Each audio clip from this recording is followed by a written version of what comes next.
Oh, good to see. It's good to be seen. Let's put it that way. Yes. I love all the things that you do that I see you post. I love it. So, Thank you. You know, keeping that mind going, keeping that body going. You don't do it, nobody else going to do it for you. That's right. See, I say play. If we get kicked out, we get kicked out.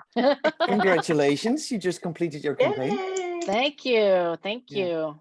It like all of a sudden came together at the end. Who's got the music?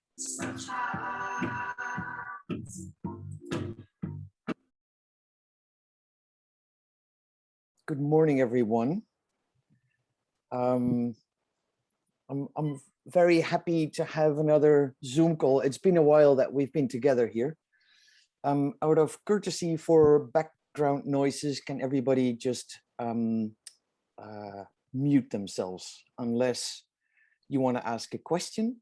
And in that case, you can raise your hand and Bilkis will quickly explain where you can do that. If you raise your hand, we can ask you to come off mute and then ask your question.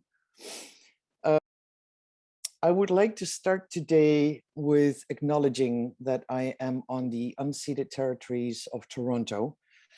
That is covered by Treaty 13. And they're the unceded territories of the Haudenosaunee, the Wendat, the Mississauga of the Credit, the Anishinaabe and the Chippewa people, and many more nations like the Métis and the Inuit. And, you know, we acknowledge where we are, on whose land we are, because it's important. What I noticed in the last few weeks since the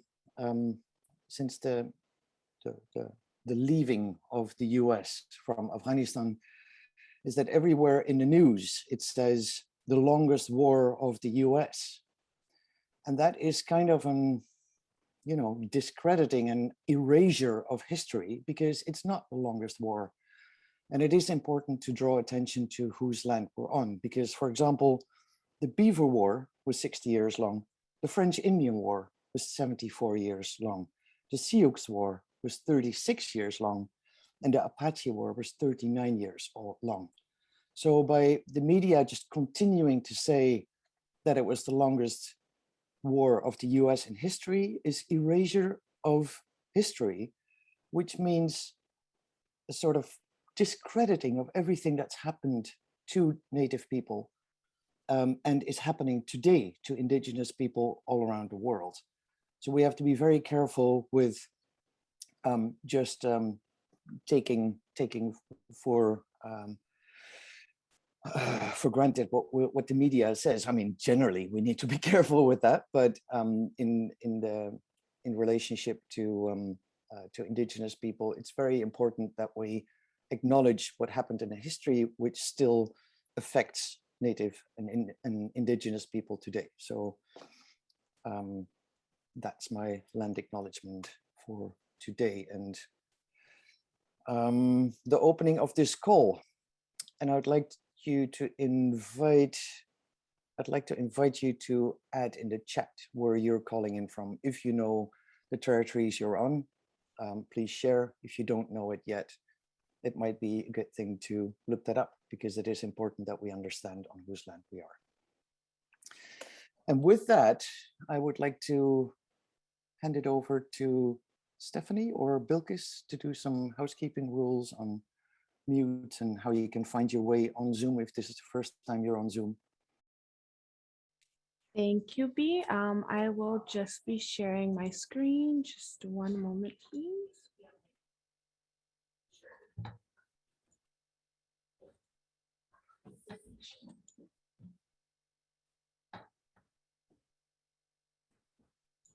So just a few housekeeping rules before we continue. This meeting is being recorded and parts of this Zoom call used in the future. This is not a technical webinar, and so technical questions about the Alinker will not be answered here. Please sign up for our newsletter, as we will announce the next technical webinar through there. We will put a link in the chat just so you have a link to sign up for the newsletter. All participants will be muted throughout this Zoom call and will only be unmuted when called on to speak. Please make sure to put your name and question in the chat so you can be unmuted when you do have a question. Messages in the chats are not private and can be seen by all, so please be mindful and respectful. If you also have a question, you can also just raise your hand. To do that, at the very bottom of your screen, there is a reactions icon. You just have to click on that and then it will say raise hand. And that's how you raise your hand. And then once you are done with your question, please make sure to click back on the reactions icon at the bottom of your screen to put down your hand, because it will stay raised if you don't do that. Yeah, I will pass it back to B or Stephanie. Stephanie, did you have something to add or at this point? Mute. Yeah. I just, yeah, takes me a minute. I just wanted to thank you for your land acknowledgement. It's so important. It is frustrating as a Native person to hear those kinds of things, like this is the longest war. Happens all the time also when we have mass shootings, and we get, this is now the largest mass shooting, because it's not. Over 300 starving men, women, children, and elders were gunned down at the Wounded Knee back in the 1800s. So it's important to acknowledge that history. It's important to be aware of that history. Most people don't know that the actual last skirmish with American Indians in this country didn't take place until 1911. So that was the last time there was a battle between the US Army and the Native Americans in this country. So just important to remember that history, and I appreciate it. And I appreciate seeing everybody put in where they're from, whose territories they're on. So thank you. Mm-hmm. Wonderful. Thanks, Stephanie. Today we have two special guests. Well, two to start with. We might have more.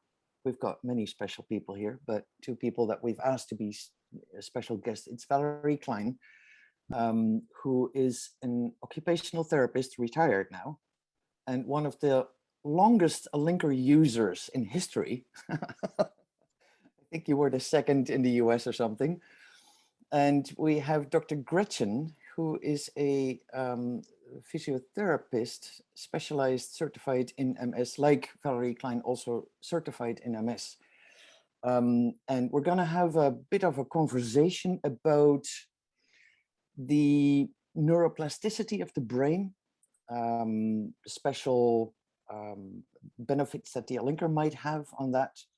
Valerie will share a little bit about her experiences about 5 years Alinker.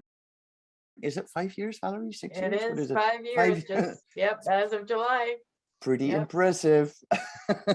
Yeah, Valerie bought the Alinker through the very first crowdfunding campaign we did when we launched the Alinker in North America.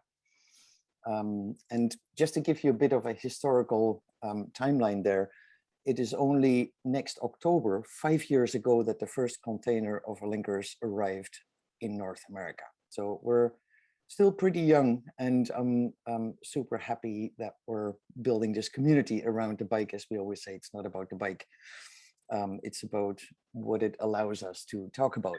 But today it is a bit about the bike, because Dr. Gretchen and Valerie will share some experiences. So let's open it up. If you have questions, again, what Bilke said, please put up your hand. Don't just go off mute.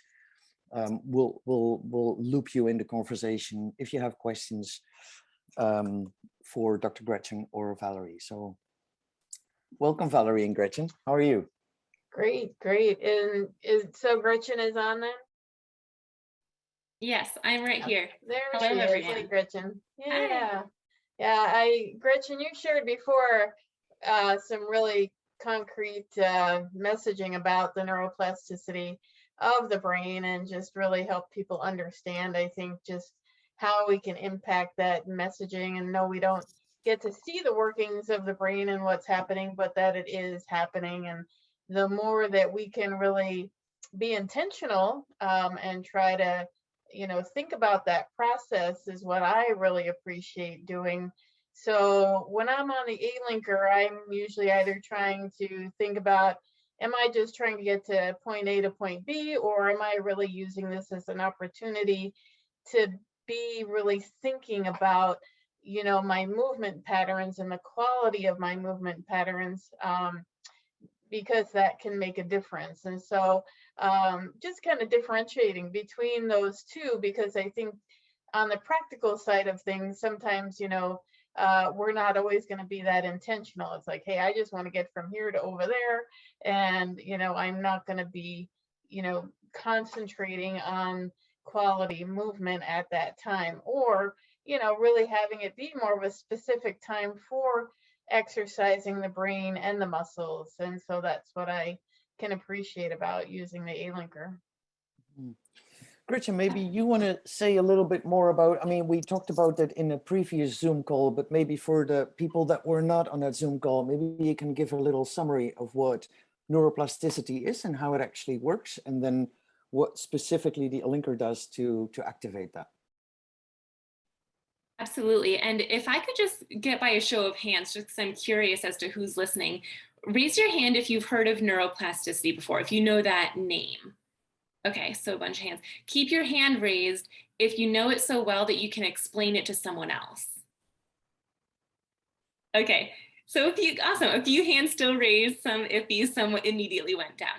So yeah, I think it's, as Valerie was saying, understanding neuroplasticity, in my opinion, is so important, because it is the reason that when you have MS or other neurological conditions that cause limitations in mobility, it's the reason that you can get stronger, that you can get better mobility and better balance. And I know that when you have those limitations, it can sometimes feel like, well, I've been trying and it's not working, or I've been trying, it's just not possible. So I think it's just so important to know that it exists, what it is. And I think that if you can explain it to someone else, that shows you really know what it is. So the way that I like to explain it is that it's the ability of our brain to either strengthen the neurological connections starting in our brain and then going down to any of our muscles, or if that connection has been demyelinated or lost or injured in some way, shape, or form, it's also the ability for our brain to reroute itself. So if this pathway doesn't work, with every repetition that you try to do a movement, your brain is going to try to find a different way to get from your brain down to the muscle. And there's tons and tons and tons, trillions of different ways to get from point A to point B, meaning the muscle that you want to activate. And the way to, there's certain things that we can jump into as to how to get that to work. First and foremost, though, it requires repetition, over and over and over again, practicing the exact movement that you want to improve. Again, as Valerie was saying, being intentional, not just doing, just an example, not just doing squats, but practicing the movement that you want to get better at. Or in the physical therapy world, show of hands, have you guys been to physical therapy before? A bunch of hands. So you guys might know the clamshell, the straight leg raise, the side lying leg raise. Yeah, some hands staying up. All those are great exercises for orthopedic physical therapy. But what you'll notice about those, bridging is another one, what you'll notice is they're all lying down. Well, I'm assuming everyone on this call has a goal of improving your walking. And when you have MS or other neurological conditions, your brain and nerves and body, it doesn't have the same carryover.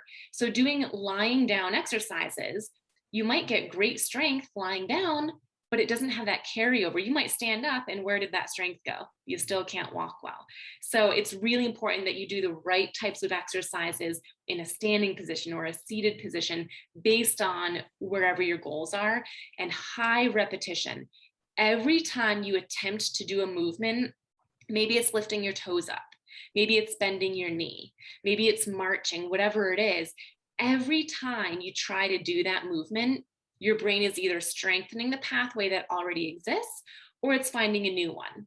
So as hard as this is, I always tell my clients, even if there's zero movement, even if you're trying to lift your leg and it's not moving at all, keep practicing. Your brain is trying to find a way to get that movement to happen. So that's how I explain neuroplasticity and the ability of your body to actually get stronger. Thank you. Yes, and the feedback loop is really important, right? The fact that your legs move actually gives information to your brain, whereby your brain can think like, oh, something is working there. I might try to find a way to reach that, because that is the way the brain will find a pathway to make a movement happen. Once you find a pathway, you can strengthen it by repetition, repetition, repetition. And maybe you can say something about that, Gretchen or Valerie. If you create a pathway for the wrong movement that might cause damage, that you don't want to strengthen that one. So by making wrong moves, and I know of some people that have MS who actually are in need of hip surgery right now because they did the wrong move. So you're both certified MS specialists.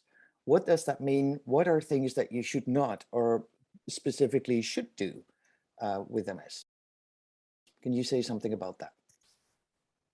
So one of the things that I can think of right recently, many of you may have known that I had COVID last year, and I basically could only move my ankles in bed, and I lost all my mobility, and I had to rehabilitate for 2 weeks after having COVID, and I was in the hospital for a total of 4 weeks. But I had a really hard time being able to mount my Alinker, and I do have to lift my leg a little bit to get on and off. And it was amazing to me how I realized that for 4 years I was always using my right leg to lift and get on my Alinker, and that's how I would get on it.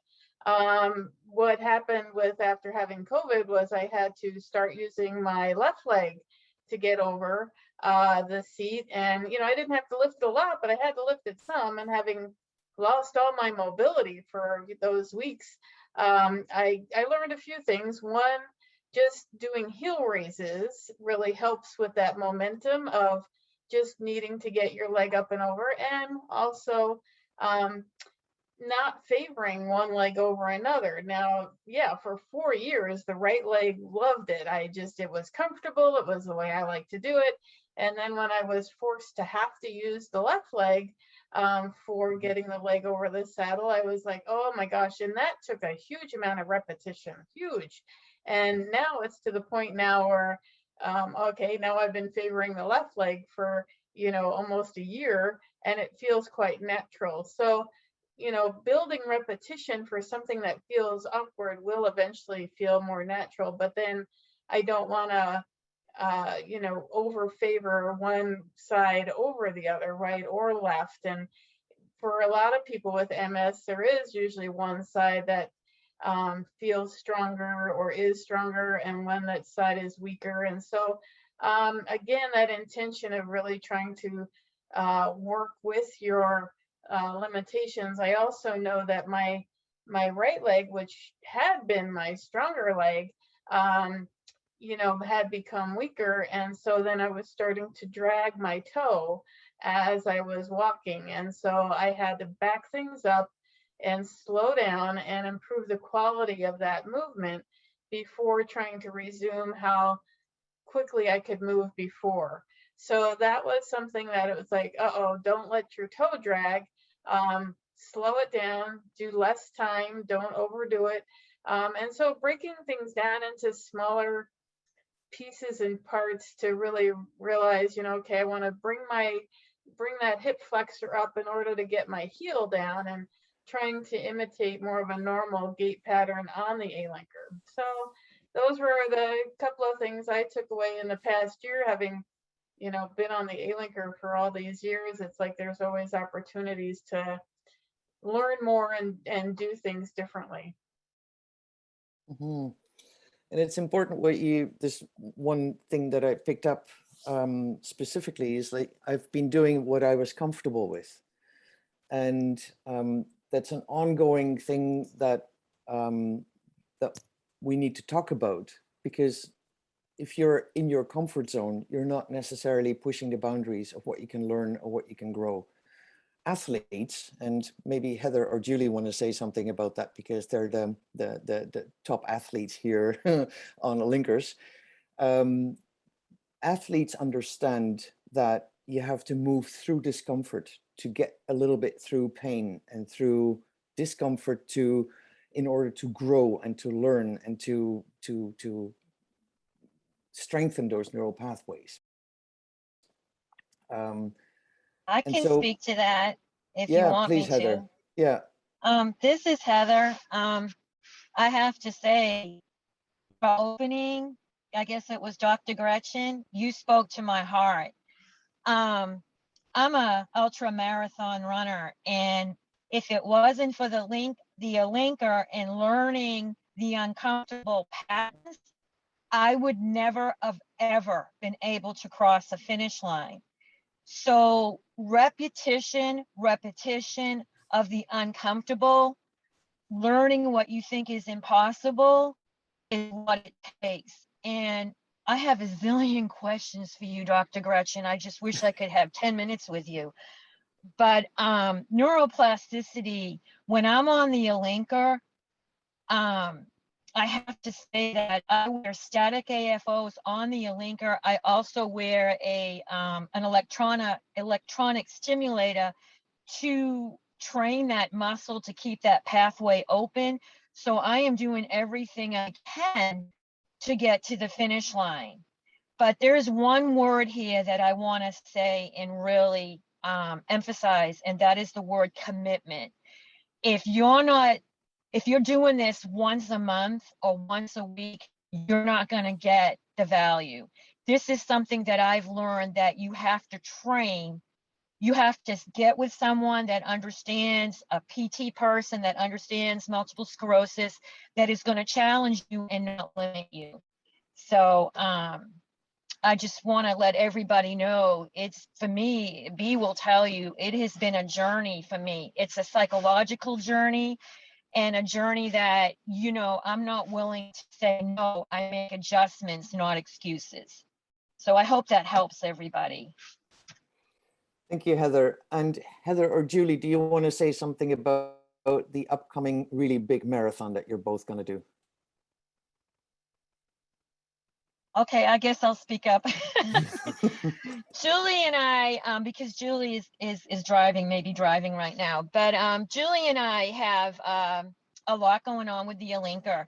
The Marine Corps has been really fabulous to me. I've been talking with B about that. Last year, I was the first Alinker to complete the 50K, which is a little over 31 miles. My butt was sore the next day, and that wasn't from MS. That was a normal thing. And this year, the Marine Corps, of course, I'm going to do it again, a 50K and a full and a 10K, all within 2 weeks of one another, which is quite a challenge. Julie and I are also doing the Boston Marathon. Yes. We're both doing the Boston Marathon, and we're really excited about it. We're going to probably do it the same day. I'm going to probably be done a little bit quicker than Julie. I have a goal in my mind of 3 hours and 49 minutes. That's what I want to do it in. That's a lot of work though, guys, and that didn't happen overnight. And I want everybody to know that everybody's different, but that's my goal. And Julie and I have Incredible. a huge surprise that I talked to B about. I can't announce where it is, but I will tell you it was one of the biggest nuts on this earth to crack. And Julie used her contacts and several emails, and we're gonna have a Linker party in a very special place to run. And it will be the Heather, first time. can you at least say the date about that? And then we will make sure that we're going to be live on Instagram on that date and Zoom Yep. you in or Instagram you in. Can you say the date? And we'll announce that in newsletters, obviously. So please, Yep, everybody, sign up for the newsletter. That's where we announce all this stuff. But this is really exciting. So what's the date? For me, I'm doing a challenge, so I have to race 2 days. I believe it's the 8th and the 9th. I'll have to look at the calendar. I don't have it in front of me. And 6th, Heather. good, you go, Julie. You explain it, honey. Well, we're going to be doing a 10K on the Saturday that weekend, the first weekend in November. And then Heather's also going to be doing the half marathon on the Sunday that weekend. That's the challenge. Is Heather's going to be racing the 2 days. I'll be racing just the 1 day. So I'll be doing first time for anybody to do this race for both either the half or the 10K at this location. And then Heather and I will be back doing a similar one together in January for a half marathon. We were supposed to be doing a half marathon in Ohio on the 17th or 18th of this month, but it got canceled, unfortunately, due to COVID. That would have been my first out-of-state half marathon and 4th on the Alinker, but. Wow. Hey, and the event in the first weekend of November, is that virtual or is that actually on location? On location. That's why I'm asking. If people Google really well, they might figure out something. No, we can't say that. No. We will announce this in newsletters. It is such a great announcement, and I'm so excited to share that when time comes to share that. And well done, you both. That's incredible, the achievements that you do on the Alinker. Valerie, do you want to say a little bit more about how you got the Alinker, what it was in the beginning and the trajectory over 5 years, maybe?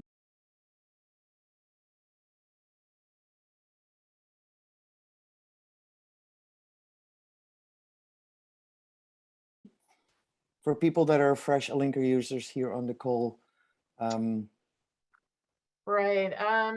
Honestly, I was probably performing better 5 years ago with the Alinker, and my distance and being active was more so. And so unfortunately, since getting COVID, I've had to try to build back up again. I'm gonna just keep working hard every day. I have a routine where I have to be out of the house before 9 o'clock, before the heat starts, to go do my morning walk. And so that's kind of a discipline that I've established since retiring this year. Before I kept very active riding the Alinker around the huge hospital that I worked in. And so I was, getting out and about that way. And as many people know, riding through nice, smooth, flat hallways is pretty fun and easy as compared to out on the road where there's slopes and obstacles and different terrain, that kind of thing. So just continuing to challenge myself to appreciate what I can do and keep moving forward with that. I had been an active cyclist before getting the Alinker. So the comments I read about the saddle and everything, there is always going to be some initial, soreness. I call it comfortably numb, when you're first trying to get used to all of that. And the thing is to also be consistent, with being on the Alinker, because the minute you have to get back on, if you've not been on for a while, you're going to feel sore again. And so you're always trying to build up that tolerance. And so that's just something that I kind of insist on in my discipline, is that I have to be on it every day, even if it's for a long outing or a short outing or my walk in the neighborhood, whatever it is. I pretty much have to be on it every day. It's rarely a week that goes by where I take a day off and I'm not on it, kind of thing, for various reasons. But so that's just something that I kind of the Alinker for me early on was part of my work life. I couldn't go to work unless I was on the Alinker, and I lived in an apartment. I was fortunate that I had a parking garage that I could just go right out to my vehicle. And, you know, that was just something that using the Alinker morning and night and during the day at work, it was just kind of a given. And now that I'm retired, I'm just having to incorporate, you know, different routines. And so we're still going out, and, you know, I take it with me whenever I go to the store. I take it with me whenever, you know, we do outings to the museums and to walks around bike trails. I like to go on a lot of bike trails for walking. So I take the Alinker with me for that. So just kind of finding what works for you. I think we have a big combination of people that, you know, I'm amazed like what Heather and Julie can do, but we also have people I noticed, you know, posting that they just started out just in their living room, just getting used to it that way. And I think it's important to acknowledge the spectrum of people that are benefiting from the Alinker, and just appreciating what each person is able to do and focusing on, you know, what you're able to do. I think one of the challenging things for me as a therapist all these years is I now have to practice what I've preached to other people. And so I would always tell people, you know, you keep dancing with what you have left, and you do focus on what you can do and not compare yourself to others. So it's important to appreciate and, you know, pat yourself on the back for those I've seen posting, whether it's just being able to get up off the couch and get on the Alinker in their apartment, and that's where they're at, and validate that and applaud that, as much as it is important to applaud the people who are on the other end of the spectrum who are doing great athletic achievements, and the Alinker enables them to do that. So and we have for those indoor exercises, we have all the Alinker instruction videos on the Alinker Academy YouTube. The link to the playlist is shared now in the newsletter. Every week I add a new class. It's not the instruction videos that you can do from the home, but also the classes. So try those at home and make sure that what Valerie says, every day that you're on the Alinker, it causes that repetition. It creates them getting used to it in the beginning, and it helps build those pathways. And for Dr. Gretchen, Heather just said, like, I'd like to have 10 minutes with Gretchen, but that is possible. The link to Gretchen's website was just shared. You can actually book appointments with Gretchen. Gretchen has an Alinker, and is, maybe you want to say a little bit more about that, about those specific exercises that you're doing with people? Yeah, absolutely. So I, as you guys likely know, because I'm on this call, I'm a huge fan of the Alinker, and I actually have many clients online who have the Alinker. And I get asked this question all the time. Maybe you guys have even asked this before, but the question that I get asked most often is, what's the one thing I should do? What's the one best thing that I should do? And my answer is always first a question back saying, well, what's your biggest goal right now? And, you know, they might say walking, or getting out of my car, getting into my car, getting into bed, stair climbing, whatever your goal is. So I'll say, well, what's your biggest goal? And then my follow-up comment is, well, then that's the best thing that you can do. So going right along with what Valerie was saying and Heather, if your goal is to use the Alinker safely, steadily, for a longer distance, then you need to practice your exercises on the Alinker. So the thing that you do is use the Alinker, but from there, break it down. So my job, as I've been referring to myself as a functional physical therapist. I don't think that's really a name. This is what I've been calling it. So I'm a huge, huge fan of functional exercise. As you guys likely know, walking, well, actually, I don't know if you do know this. I talk about it a lot. So if you follow me anywhere, you know this, but it's a good review. Walking requires 7 different movements. Actually, let me demonstrate. I'm a huge visual learner, so I'll demonstrate for you guys. So, and this gets back to the Alinker, so I'll make it make sense. Okay, so I think can you guys see me okay? Okay, Yep. all right, so watch this leg.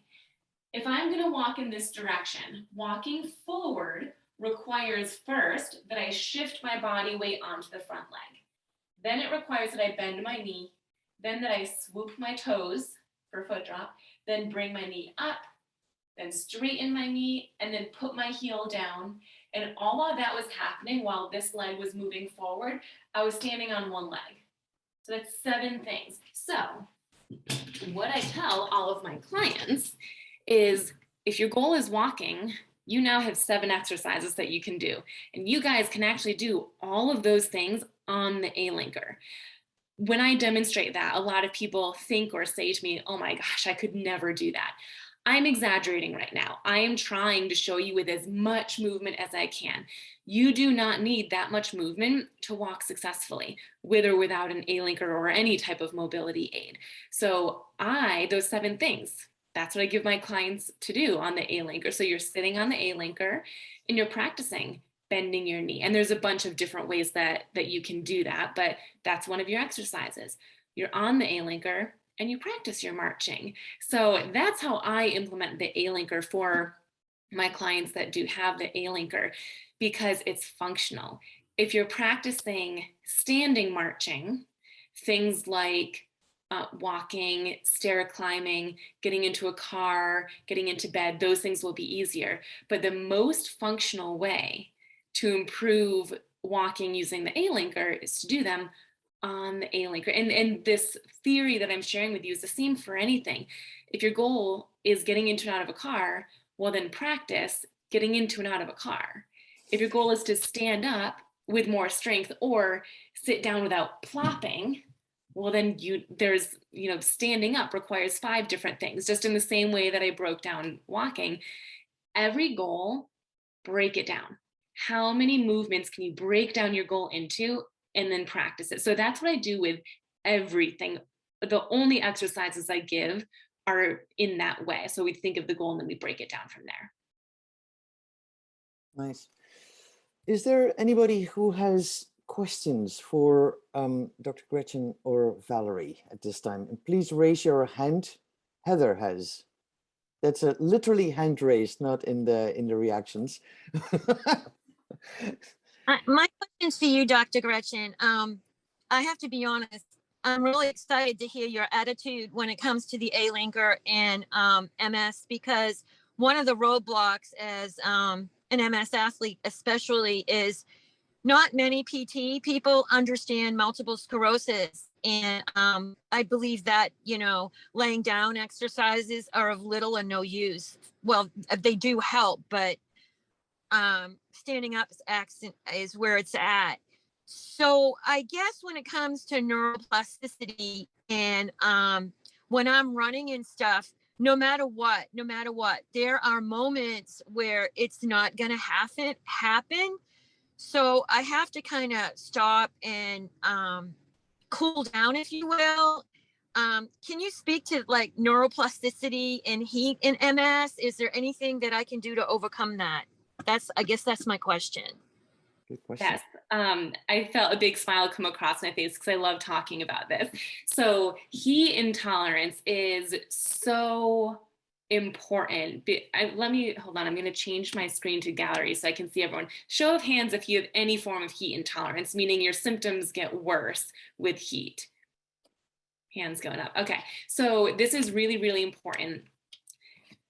When you have heat intolerance, so first of all, heat intolerance means that when your core temperature rises by at least half of a degree, which is shocking, that's so low, but just by half of a degree or more, any of your symptoms can come on. So if you suffer from fatigue, your fatigue could get worse. Vision changes, weakness, sensory changes, literally any symptom that you've had before can come on, maybe one or maybe multiple. So it's really important that if you know that you are sensitive to heat, that you are proactive. So the second important thing to know is that there are many, many things that can cause your core temperature to rise. The first thing everyone thinks of is being outdoors. If it's a hot day, if it's humid, yes, that is 100% something that can cause heat intolerance.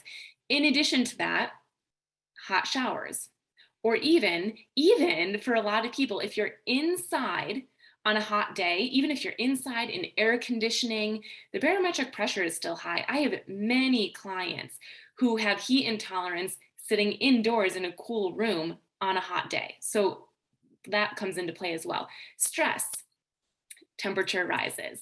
Exercise, our core temperature rises. There's so many things other than the outdoor temperature that causes our core temperature to rise. So that's the first thing. Always be on the lookout, because it's such an easy thing for the most part to fix. There's something you can do about it. We can't say that for all MS symptoms. So that's the first thing, is think about what you're about to do or the environment you're about to be in. And if you feel like there's even a chance that your core temperature might rise by half of a degree, implement one of these strategies.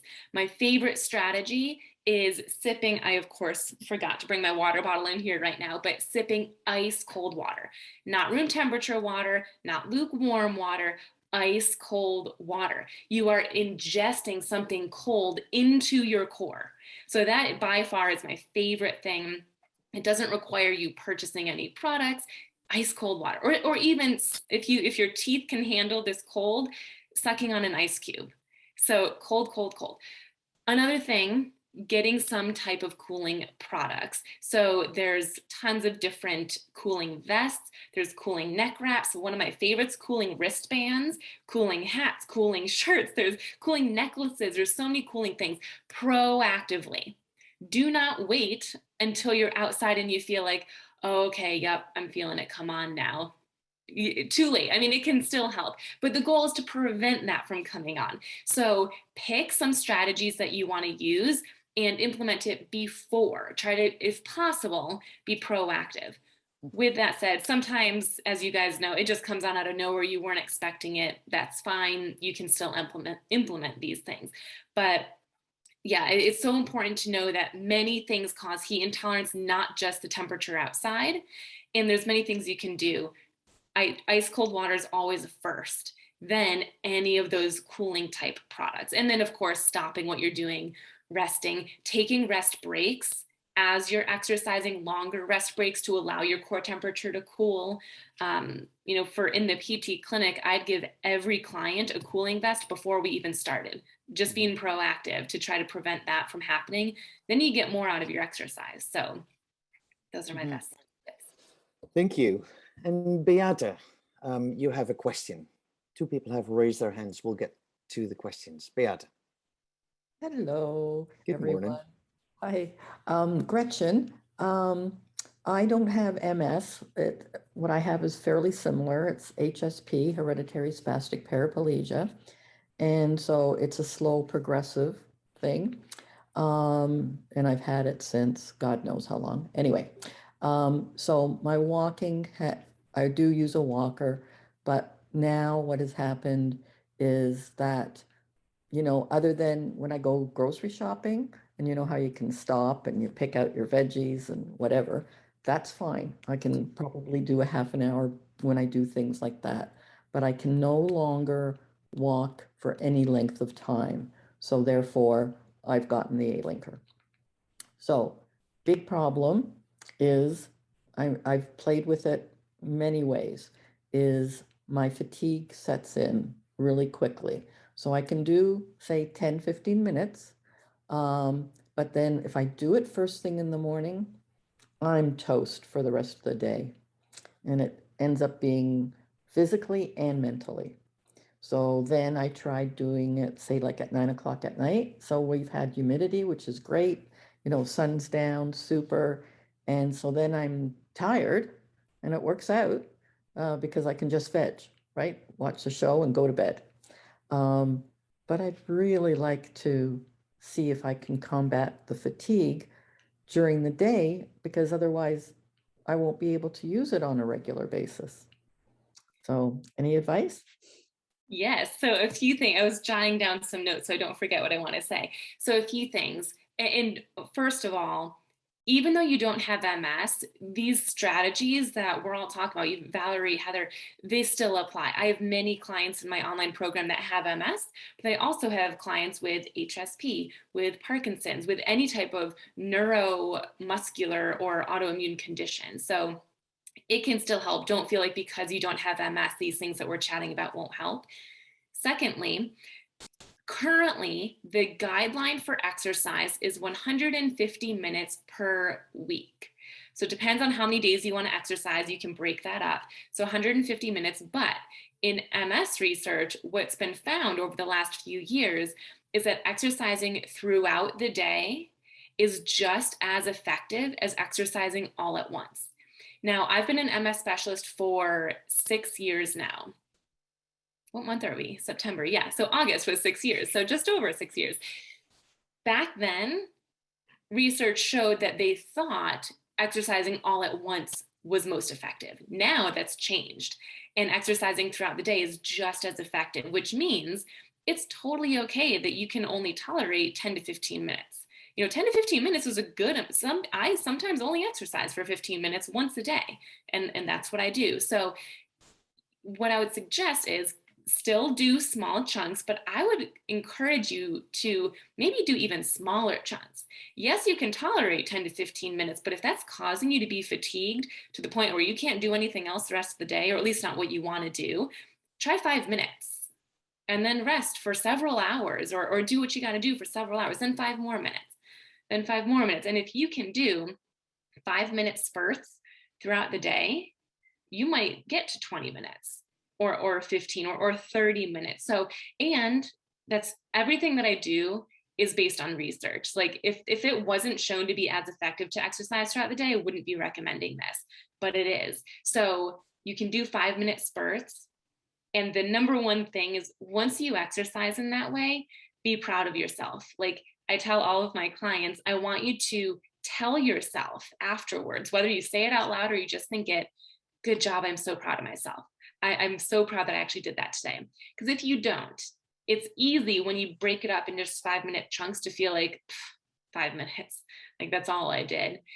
If you do that, it's going to be discouraging. You're going to feel discouraged. You're not going to want to do it again. You'll make yourself for a certain amount of time and then you'll just fall off track because it's so discouraging and you don't feel like you want to. Our brain wants us to stay in our comfort zone. And if exercise makes us uncomfortable and discouraged, we're not going to want to do it. So whatever you do, whether it's all at once or chunks throughout the day, tell yourself afterwards, awesome job. So proud of myself today. So glad I did that. That's a huge piece of staying consistent. And the small portions in which you exercise, is that also adding, Gretchen, to the repetition patterns? Yeah. The more often you do small things actually helps your brain to recognize like, oh, that's happening, that's happening.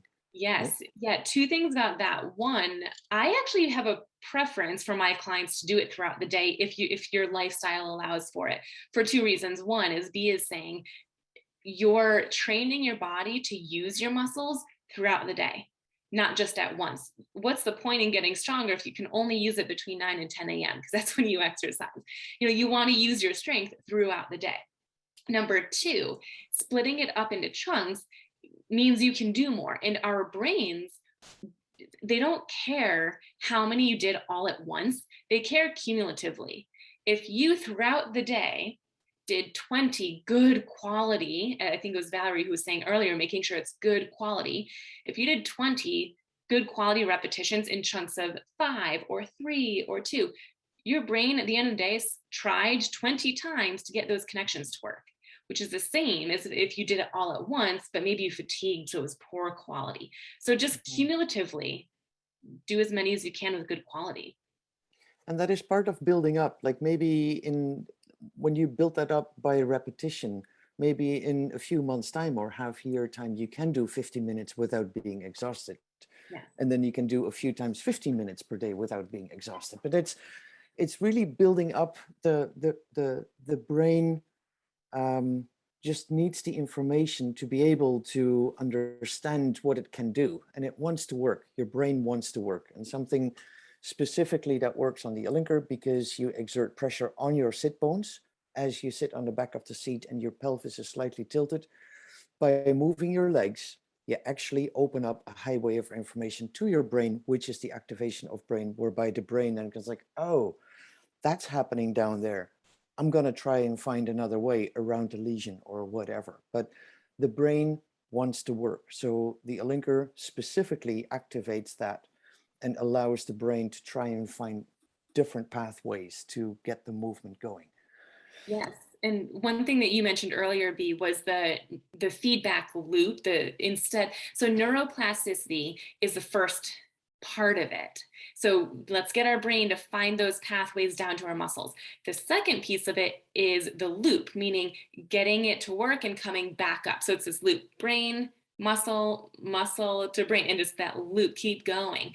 So one of the reasons that I like the Alinker is because regardless of what you do, you can try to get that neuroplasticity to work, but with the Alinker, the movement actually occurs typically because it's a little bit easier. You're on a bike, you can roll forward. If you're practicing knee flexion, let's say, you can bend your knee to roll it forward. So what that does is you say, okay, Gretchen, bend your knee.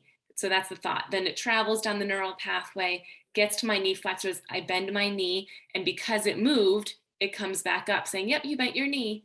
And then we do it again. So if you are able to successfully perform the movement, then you have that loop. And the more you can strengthen the loop, the better. So the first part is let's just get that muscle working through neuroplasticity. Secondly, let's get that loop flowing, which is what the Alinker is perfect for. And the loop is constantly happening. If I walk on uneven pavement, every uneven thing that is giving messages to my foot gives my brain a message in how to correct my movement so I don't fall over. So the feedback loop is constant, and it's not really talked about a lot, but it is extraordinarily important for how we operate our body and how our body activates the brain. As you might know, we have an integrated platform on our website to do campaigns for people who want the Alinker. And Tracy just completed campaign 189. 189 campaigns completed. Here I am. There you go. Sorry. Hi, Tracy. Hear me now? Yes, Okay, we can hi. hear you. Sorry, I'm actually driving to get a PCR test right now. My other meeting ended, so I don't think I probably should be on video while I'm driving.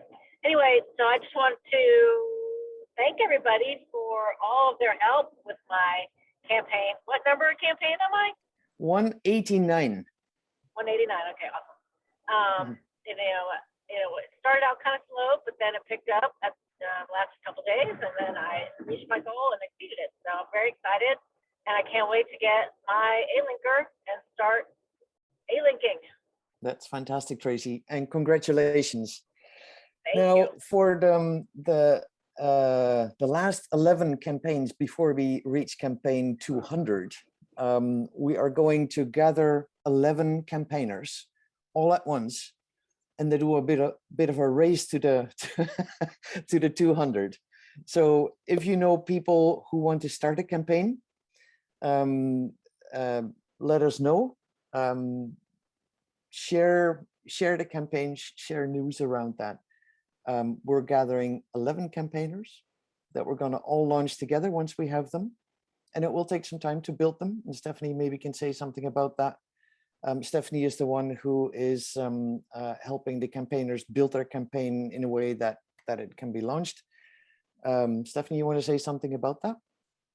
Sure, yeah. Just to let everybody know, if you do want to do a campaign, there's a space on our website to sign up for that, or you can email me directly, stephanie@thealinker.com. What we do is I work with you to help you fill out that campaign, add some pictures, some videos, tell your story. That's the most important thing, is telling your story, connecting with folks so that they want to donate. And we help you through that every step of the way.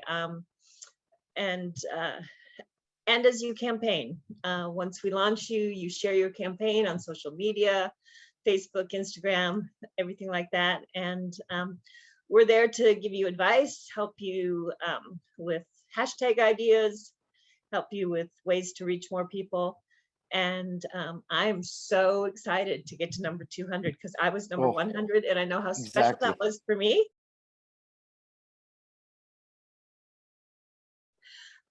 So to get somebody to 200 is going to be just insane. That's I'm amazing. really Thank you, Stephanie. A few special announcements before we complete the hour. Sign up for the newsletters if you haven't already. We do them every week, sometimes one special, like last week I did a special on Afghanistan after I lived there 3.5 years, and all the stuff happened in Afghanistan, still is happening. So sometimes there's a special, but every week we send them out.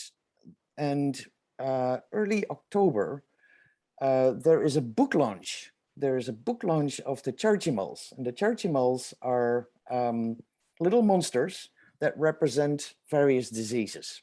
It's a cartoon book. It's for children, and it is to educate children about various diseases, and that it doesn't need to be that you don't need to become the body with the problem that has that disease, but that you're just living with that and what you can do and not do.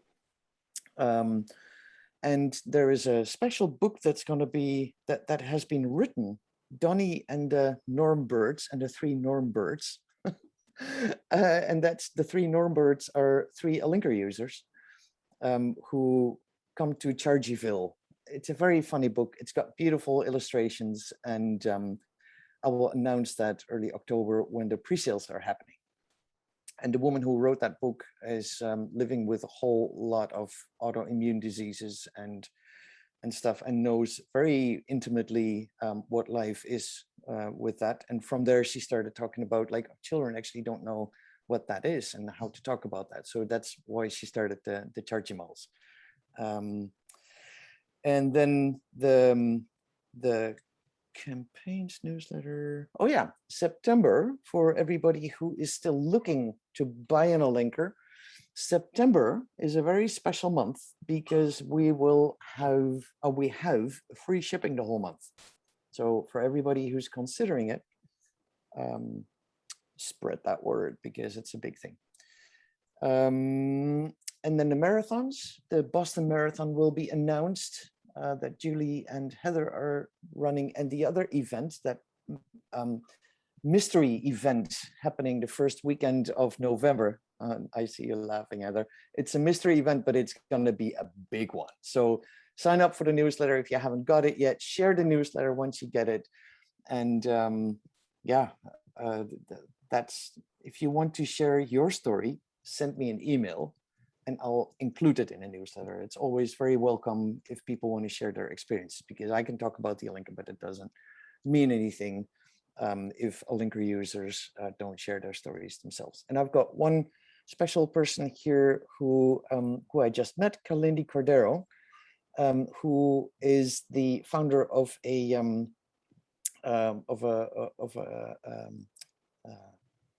non-for-profit. Like, I always have to look for those names. And maybe Kalindi, you want to say something about that, because she asked us to help raise awareness for that. Hi, everyone. Oh, you're not the founder. Okay, but I'm not the founder. go ahead. I want to clarify that. Our founder, his name is Jeremy Courtney, but I did start the idea for this campaign. But before I do a quick overview, because I want to be super mindful of everyone's time, I just want to thank you for being on this call. This is just, I feel like I've gained so much knowledge about MS and all of your journeys and experiences, and hearing everyone speak, which has been so exciting. I'm actually here with my colleague, Wendy. She told me about Alinker. She's waving. She's a magic woman at Preemptive Love, which is where we work. So I got to learn about Alinker through her, and the joy behind the mission, and all of you wonderful human beings that are on this call. So I'm just super grateful to be here. I hope I can join more community calls in the future. But yes, I work for an amazing nonprofit called Preemptive Love, and we work to stop the spread of violence and prevent the next wars from happening. So we do work in Iraq, Syria, Mexico, Venezuela, Colombia, and now we are working in Afghanistan, which was super special to hear that B and I got to talk yesterday and see that she lived there for 3.5 years, and just amazing, amazing story.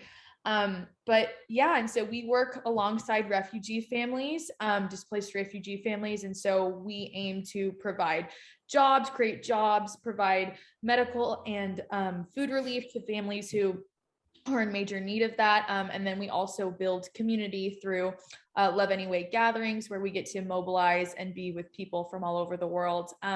And so this September, we are in the process of doing a challenge called Move for Peace. And we've partnered with an application called Atlas Go. And their main mission is to build a community of sweaty change makers, which is so awesome. And so being here on this call, I have learned so many beautiful things about each and every one of you and those who have spoke. But when I started the idea for this challenge, we are trying to reach a total mileage goal of 100,000 miles. And we're trying to raise $500,000 for programming efforts.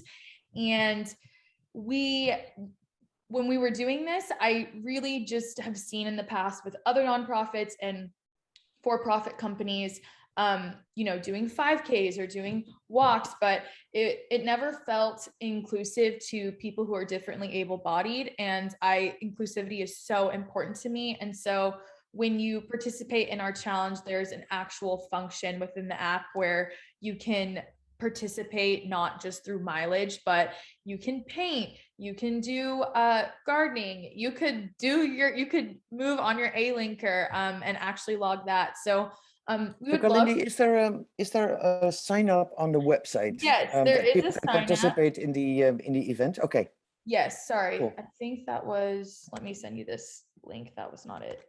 That is our work. But this is the landing page for our Move for Peace challenge. But we would love for all of you. It would be cool if we can participate with a few Alinkers and Yes. and do a few miles together. So maybe we can organize that. Heather, Julie, Kevin, Anna, Valerie, maybe we can organize something.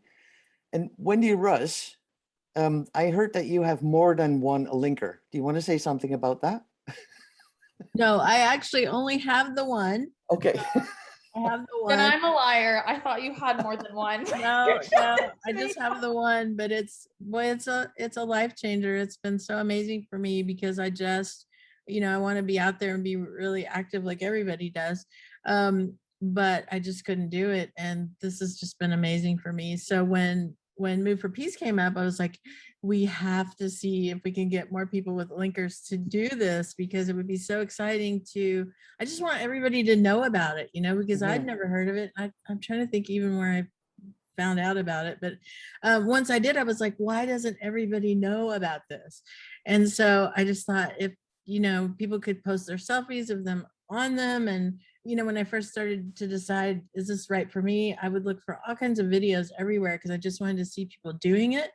And that's really my driving force, getting the connection made here, is because I just want everybody to see more of it. So your call is to get a selfie on the Alinker as you do some miles for the fundraiser. Is that it? Yeah, it would be That's wonderful. fantastic. Wonderful. Well, that's the invite to everybody. Thank you for coming on and sharing everything. I believe that Dr. Gretchen is already gone. Yes. But I would like to thank the speakers, the special guests today. Thank you, everybody, for coming on. And we'll do this soon again, and we'll let you know. Thank you, everyone. This was a lot of fun. Good to see everybody. Thank you. It's good to see you all. Have a fantastic day. Thank you. Thank you. Thank you so much for hosting this.